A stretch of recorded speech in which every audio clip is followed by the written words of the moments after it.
Bonjour à tous, nous poursuivons avec la troisième Mishnah du troisième Pérec. La Mishnah nous dit ici, à la suite de ce que nous avons vu dans la Mishnah précédente, que si quelqu'un a mangé un demi-kazaït de chelev, et un peu plus tard, dans le même oubli, il a mangé un demi-kazaït de chelev, on associera les deux kazetim. De même, si c'est un demi-kazaït de notar, donc d'un korban qui est resté après le temps limité par la Torah, et il a ensuite mangé un demi-kazaït de notar, il apportera un korban. On associe les deux demi-kazaït à un kazaït, puisque pour apporter un korban, il faut avoir mangé un kazaït. Et nous avons vu que c'est seulement, bien sûr, si c'est la même interdiction, mais c'est des interdictions différentes.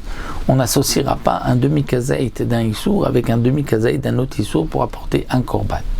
Lorsque on a mangé un demi-kazaït de chelev, un demi-kazaït ensuite de chelev, donc le même issour, et à chaque fois un demi, donc nous avons maintenant deux demi dans le même oubli, on apporte un korban.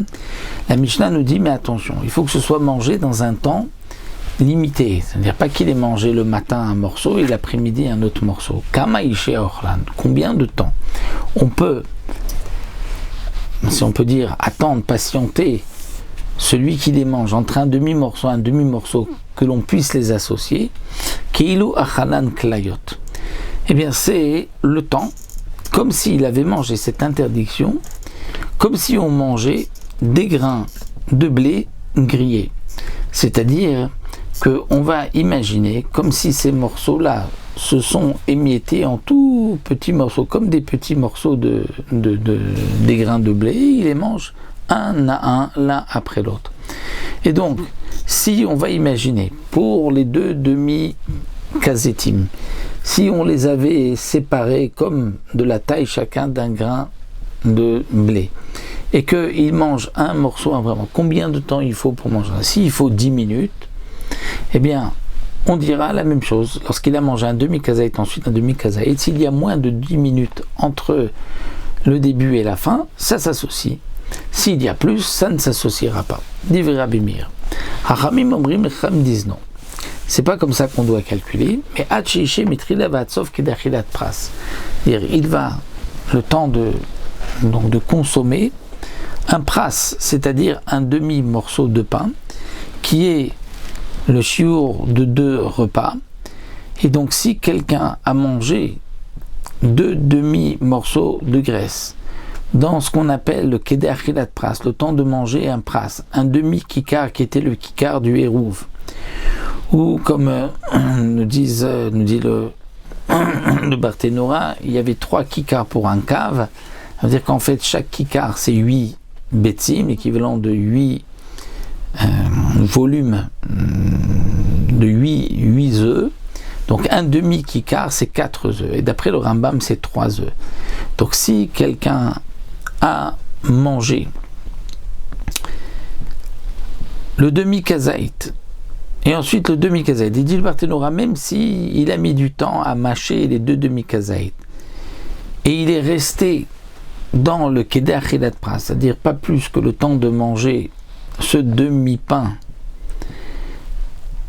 donc que ce soit comme l'une de 4 betzim ou de 3 betzim de 3 œufs, donc on pourra associer. Au-delà de ce shiur-là, on ne pourra pas associer. C'est aussi le din que nous avons pour tout ce qui est une achila, lorsque nous avons une mitzvah de manger, comme la matzah le soir de Pessah, où nous avons la mitzvah de manger un kazaït de matzah. On ne peut pas manger un petit bout de matzah et continuer comme ça pendant une demi-heure. Il faut le manger, le kazaït, qui est d'achilat pras, pour qu'on puisse considérer qu'on a mangé un kazaït en même temps. Et donc, achilat pras, c'est aussi le temps de manger ce pras, c'est-à-dire ce demi-pain, qui est équivalent donc à 4 ou à 3 œufs. Et donc, il y a une marloquette dans les poskim aujourd'hui, est-ce que c'est 2 minutes, 4 minutes, il y en a qui disent même 9 minutes. Et donc, on essaiera donc à chaque fois de faire la khumra lorsqu'on a une mitzvah minatora. Donc là, nous avons une marloquette entre Ramir et les Chachamim. Combien de temps on peut espacer le demi-kazaït et le demi-kazaït pour pouvoir les associer. Donc pour Rabbi Meir, c'est comme si on avait donc émietté le morceau en grains de blé et qu'on les mange l'un après l'autre. Pour les Chachamim, il faut le temps de keder achilat pras, de manger ce demi-pain. Et Mishnah continue, achal ochalim tmeim v'shata mashkim tmeim. Quelqu'un qui a mangé des aliments impurs ou qui a bu. Donc il a mangé un demi-pras d'aliments impurs. Donc le demi-pras, le pras c'est 4 bétim, donc le demi-pras c'est 2 bétim. D'après le Rambam, puisque le pras c'est 3 bétim, donc le demi-pras c'est 1 et demi. À ce moment-là, celui qui a mangé ces aliments impurs ne pourra pas par la suite manger de la terouma. Il est lui-même pas soul pour manger de la terouma. De même, si quelqu'un chata mashkim tmemi, il a bu, dit le Barthénora, une boisson, il a bu du jus de raisin qui était impur, et il a consommé un révi'it, il ne pourra plus ensuite manger de la terouma jusqu'à ce qu'il se trempe au mikvé. Ou quelqu'un chata révi'it yain v'nichnas la mikdash, il a bu un révi'it de vin et il rentre dans le Beth Amikdash, il est aussi chayav karet parce qu'il y a une interdiction de rentrer dans le Beth Amikdash lorsque on a bu du vin. Et donc ici la Mishnah vient nous dire si sha'a kedei achilat pras, si il a mis dans le temps qu'il a mangé ce demi-pras d'aliments impurs ou qu'il a bu le révi'it de boissons impures, s'il a mis plus que achilat pras, ça ne s'associe pas. Et donc, il n'est pas chayav. Et donc, il ne sera pas non plus impur, il n'est pas chayav s'il rentre au Beth Amikdash. Mais s'il a mis moins que d'achilat pras, alors ça s'associe. Et s'il rentre dans le Beth Amikdash après avoir bu ce révi'it yain d'achilat pras, il est chayav karet. Rabbi Eliezer Omer, imifsik ba'osh natan et toramaim kodshu patur. Rabbi Eliezer vient nous dire que si il s'est interrompu, c'est-à-dire qu'il n'a pas bu d'un coup, où il a mis un peu d'eau, et bien dans ce cas-là, patour, il est patour. Parce que ce n'est pas shirout. Shirout, c'est lorsque l'on boit d'un coup et que ce soit pur sans que ce soit mélangé avec de l'eau. Donc ici, la Mishnah nous a enseigné le din, donc au passage de quelqu'un qui a bu un révi'it de vin et qui rentre au Beth Amikdash et qui a fait une avoda au Beth Amikdash, il est chayav mita bidei shamaim. Donc bien sûr, s'il est juste rentré au Beth Amikdash, il n'est pas chayav mita, c'est seulement lorsqu'il a fait une avoda.